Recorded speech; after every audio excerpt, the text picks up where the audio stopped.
Haidong. In this video, we're going to talk about aspects of Bankuk 4. Of the Bankuk forms, this one is my favorite.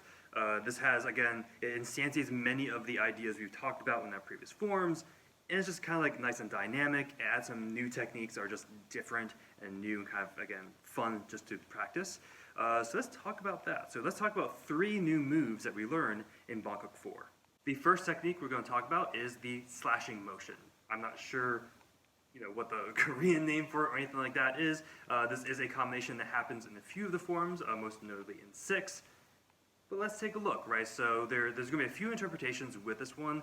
There's one that I'm going to kind of like push a little bit, but not push too strongly. So let's just take a look. So first I'll show you what I'm talking about, and we'll talk about a few different applications.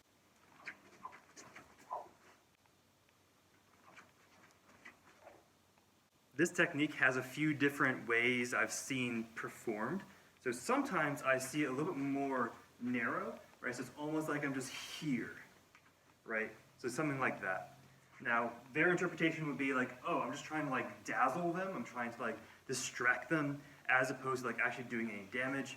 Potentially similarly to how you would, in one interpretation, do something in the other 2, right? So after we do our uppercut, and like this spin over cut, some people might interpret that as more like, again, dazzle, as opposed to like false edging like their sword and then rolling to keep the momentum. So one interpretation is simply going to be like, oh, like look at this sword, and then you just stop, right? So in the form, we allegedly turn the other way. We're here, first time we do it, we're going to check behind us. So allegedly, it did something to you, dear listener. So the fact that they're kind of like pushing for this, like, oh, it just scratch, scratch, scratch. Unlikely, because if I'm charging someone down, I need them dispatched by the time I'm facing the other person. So let's take that idea and bracket it for now. The other extreme is going to be each of those cuts is a full-blown cut. So the idea, right, so if I'm here, I'm cutting through, and you're really like driving, like again, like really severing each time, really trying to get that person to be dispatched, right? So just like with the other one, this one has a little bit of a weird nuance to it as well, right? So the power is not going to be on your side if you follow this angle with the way you move in this one, right? So you could obviously get that power that you need to actually do some damage, but it's not ideal, right? So I'm here, I'm cutting towards the leg, okay. Cutting towards the open, like that seems fine, but the fact you're just kind of like twisting the blade this way, it doesn't give it as much power. Again, you can make it work that way, but you're going to be really off balance. And once again, like this doesn't seem to be following the general theme of this form either. So that's another thing. This is more likely than like the little smacky bit that you can do. So I like this one. But let's talk about a third option, which is going to be our Goldilocks situation, where we're not doing full-blown cuts, but we are trying to do something. Now, what are we trying to do, right? So in the form, remember what happens is I just finish you off here, and then I'm going to do our next one I'm going to talk about, which is the powered upper block. But, like, okay, so I do engage with this person again, but it's enough that they are stopped at the moment. So what I like, so the interpretation that I like is, these are all wrist shots. Wrist shots don't need to be as full-blown as, like a collar shot, for example. So with this, the idea is like, all right, like all I want to do is hit your wrist, or more ideally, hit your thumb, right? Not my thumb, but hit the opponent's thumb. Because again, if I'm able to sever that thumb, they're going to be trying to hold their sword like this, which is not going to be as ideal. Can still do something, but it's not going to be ideal, right? So the idea here is like I'm spinning, and then just halfway through. So it's not like, again, full-blown cut. It's not slap, but it is going to be more, almost like you're following like the middle, like 2/3 or half of that full range, right?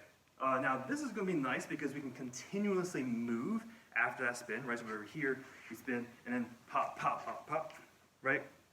So that's going to be helpful for us.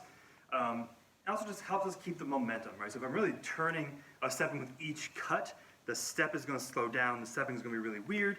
versus if I'm just working on cutting forward, again, trying just to get enough to sever a wrist. I can keep that momentum, I can keep moving more quickly, and I can also do some offensive damage. Now, what we're doing is, allegedly, I make contact, again, sufficient contact that I feel safe enough just to check behind me, again, a quick pause, and then try to like really ward that person off before I come to finish you off. But yeah, so that is my personal favorite of the three. So the things that I would like for you to think about as you go through this are going to be twofold, right? So one is going to be, you still want to have some control over the blade. You always want control of the blade. So don't like slap this way. So you do want to have that clean motion, right? So you still have that kiken taichi, that synchrony. But another thing I would like for you to think about is also that smooth transition, right? So it's not like cut, flip, right? It's that smooth transition that I talked about in our cutting focus video. So I'd just like for you to think about that as you go through this combination. Our second technique is the powered upper block. Now this one's more fun than it is like merely, applicative. Is that a word? It is now. Right, so just so you can kind of see what we're talking about. So this is, again, literally the next move. We're here. We're going to turn, cut around the head, and try not to hit the back wall, which I almost did, right? So the idea here, again, I'll be a little bit more close, right? So I'm like really up. I'm going to be cutting. This is covering. And then as I step back, I'm going to draw the blade up into a nice cutting position for me to come back down with another set of combinations, right? So, okay, what is this doing, right? So this is different from all the other upper blocks that we've done. Why are we doing it now, right? So let's take a look, right? So we're here. So you are still alive, allegedly, right? So we have a severed wrist. I'm here. So notice I'm using the blade to clear this to check and maybe even deflect if I need to, but this is a passive shield, right? So I'm coming up, and then I'm going to use this momentum, get an extra powerful, bang, upper block. Now this is a really, really powerful upper block. I love using upper blocks, especially in fighting. So I've yet to use this one in sparring, so I'll probably try that soon. But this is like just really nice, has that nice quality of like, if you can get smooth, this looks pretty fun, right? It's also one of those that if you have trouble with it, the judge or whoever's watching you will probably know, right? So if you're here and you're like, ugh, right? We'll know. Versus, again, I'm going to try to do, I'll do it this way so I won't hit anything, right? So if we're here and you cut over, bang, bang, bang, it's a lot more fun, right? So you really get that powerful upper block associated with it. Now, I called this a powered upper block. Is the upper block actually more powerful? Yes. Is that its best quality? Maybe, right? So I know I phrased that as if it probably wouldn't be, but it could be, right? So if I really needed a really powerful upper block, I'd come around and then smack up, right? But it takes an extra motion to really come around, right? Versus if I'm just here in like a nice sparring stance, and all I need to do is just smack, smack, that's also fine. So just keep this in mind, right? So this is one of those, again, someone who's watching you do this will probably be able to see how comfortable you feel with it. But this is just a nice technique to feel the sword, kind of feel like the natural flow of, again, that tether that we talked about before. You're always kind of like at that full extension. You're here feeling it pull back and then snapping back forward and doing all that fun stuff that we talked about in a previous video. So I love this technique. Try it out. Try staying nice and low as you do so. Really feel the glutes activate and your core, and really feel, again, your body stretching to its extremes as you do each technique. So with that, so enjoy at least those techniques so far.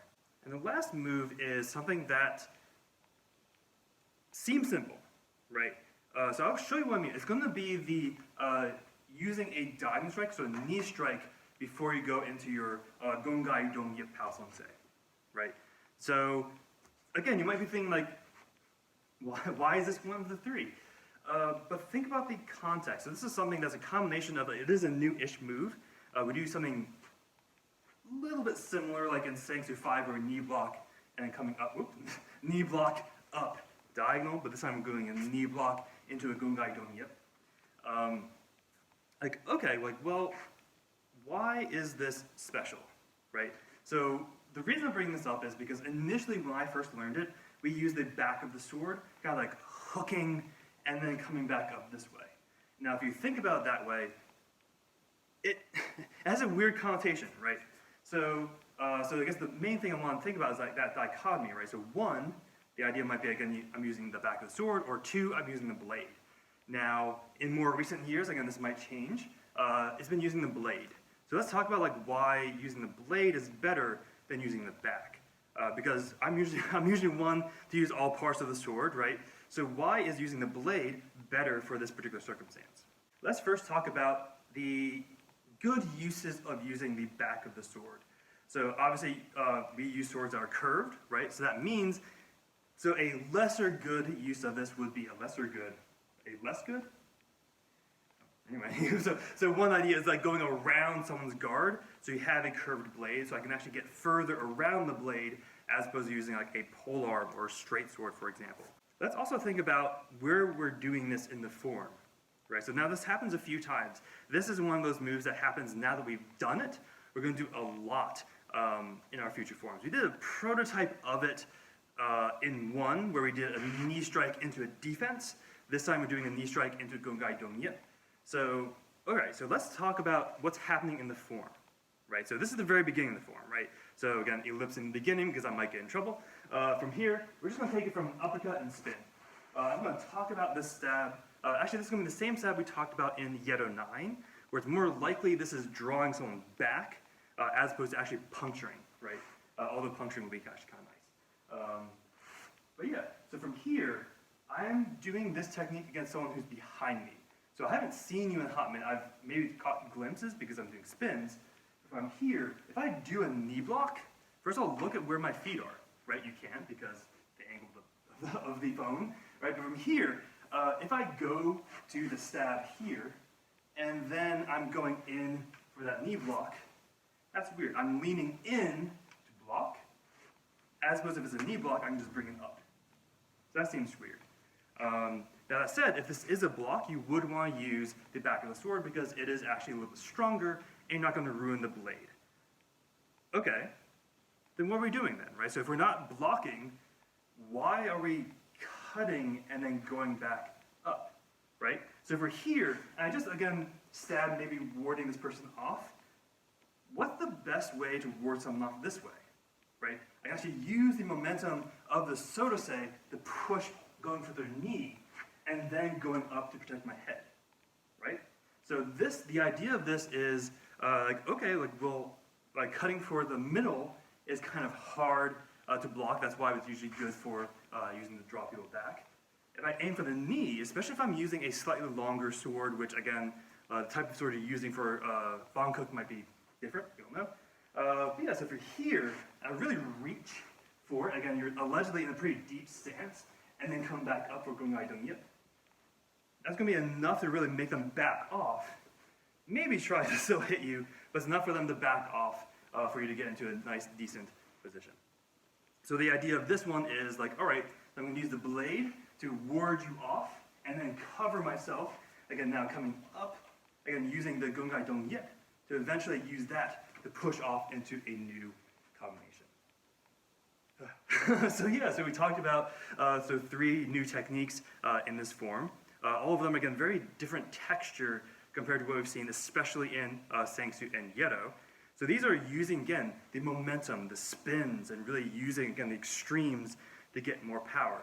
Similarly with this combination, right? So if we're here, extreme up, and then we're going to lean back in for that cut. So the concept we talked about in the first two videos, very much applicable to all of these guys. So what I'd like for you to do is obviously go through those combinations. What I'd specifically like for you to do is think about the muscle groups that you use during these combinations. If you're just using your arms or your deep shoulders, you're missing something. Right? So really feel the core. Really feel how your glutes activate and your core tightens as you bring it up, and then how you come back forward again. for all those techniques. So I guess with that, so make sure you, stay safe while you do this, because you're using a lot of energy, you're trying to really get a lot of distance and power, so be careful. Bankuk can be pretty strong, so be careful, stay safe, stay humble, and keep training. Haidong.